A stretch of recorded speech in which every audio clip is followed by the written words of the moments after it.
Oui, Alexandre Pavlata, c'est une grande joie et un honneur pour moi Marco, chapeau. de t'avoir là avec moi dans un endroit que j'aime bien aussi, Cyrano, ce bar magnifique, plein de mosaïques, avec des gens sympathiques au bar, déjà parce que c'est Cyrano. Et Alexandre, je l'ai vu juste à côté, là, au théâtre L'Européen, Rubio. C'était super, hein, le spectacle, vraiment une fin grandiose. En plus, il y avait une file de clowns tout le long de l'accueil, c'est-à-dire dès qu'on rentrait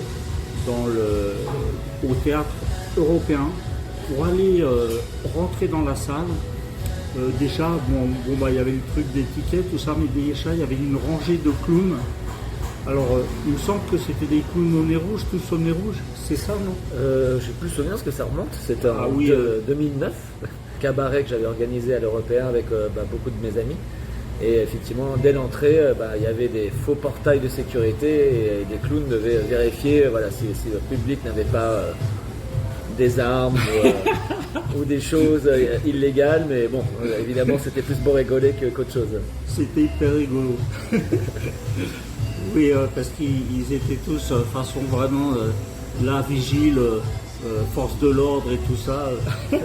et c'était... ça allait très bien en plus. Et je me demande d'ailleurs par rapport à toutes ces personnes, peut-être des amis. Ah ouais, c'était vrai, la majorité c'était des potes, ouais. Et est-ce que tu leur offrais quelque chose en contrepartie ou est-ce qu'ils donnaient comme ça pour le plaisir d'être là? Là, on était plus sur du plaisir. Après, on avait fait, je pense qu'on avait partagé un peu les entrées, mais ça, je me souviens plus. Mais c'était vraiment plus quelque chose à faire entre amis, quoi. Il y avait pas vraiment, personne n'était pas vraiment payé. C'était vraiment un fourre-tout de cabaret pour le plaisir. D'accord. Et comment s'appelait déjà ton spectacle? Alors, le spectacle, le solo s'appelait Frankie Alright. Ça, c'est ton nom de clown, Frankie Alright? On va dire ça, ouais. Et puis après, pour ce cabaret, c'était Frankie Alright and Friends, donc avec amis. Et puis il y avait des gens comme Charlotte Salio, Grégory Lacovic, Raymond Raymondson, entre autres, Louise Deville. Enfin voilà, il y avait un bon paquet d'amis qui étaient venus participer à cet événement.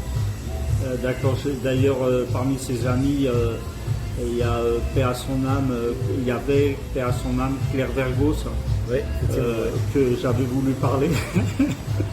Mais c'était vraiment le service d'ordre. C'est-à-dire que j'ai dû me la fermer. Et c'était bien. C'était une touche en plus, quoi.